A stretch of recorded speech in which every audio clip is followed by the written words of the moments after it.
Welcome back to Natelby Reefing. Here's an update after about 5 weeks of being away, and things are looking good, settled. A couple of interesting things are happening. One of them is that the zoas seem to be melting from the tip of that rock there. They have spread themselves down onto the rest of the rockwork, but on the tip there they seem to be melting a little bit, and I don't know if it's because that toadstool is annoying them. I'm not sure. The glitter goni in the front is very happy in that spot.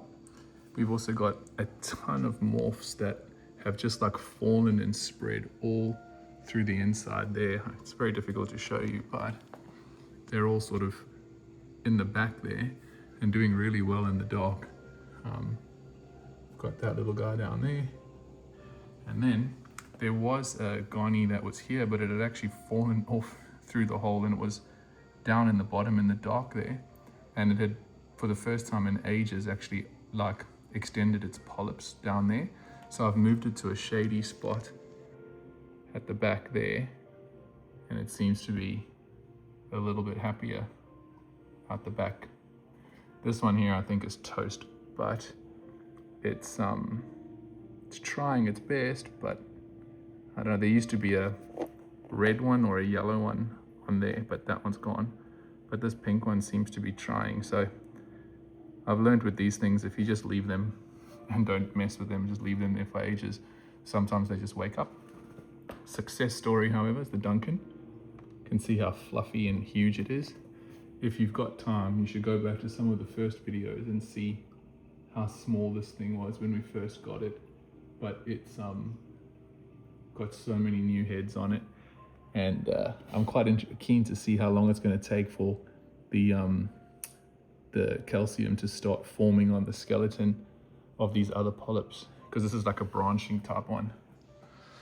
Just done a tank clean, so that's why the water's a little bit not as clear as it normally is. Come across to this bad boy here. So this one, same story, relatively untouched, and just gets its weekly water changes and things, but everything's going really well in this one. You can see that this Kenya tree is shooting off a new branch from the bottom there. The GSP down there seems to like its little home underneath, so I've just left it there. The acan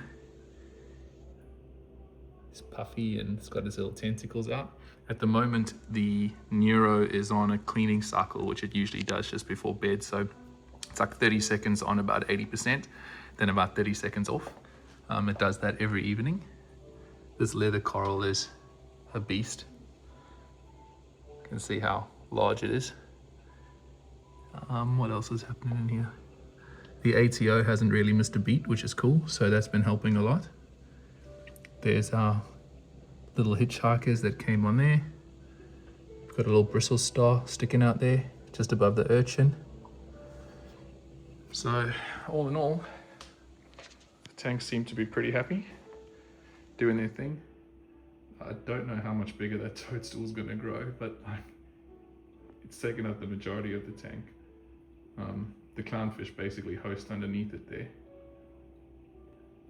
Let's see. So that's what the tanks are looking like, and otherwise everything's going really well. So thanks for watching.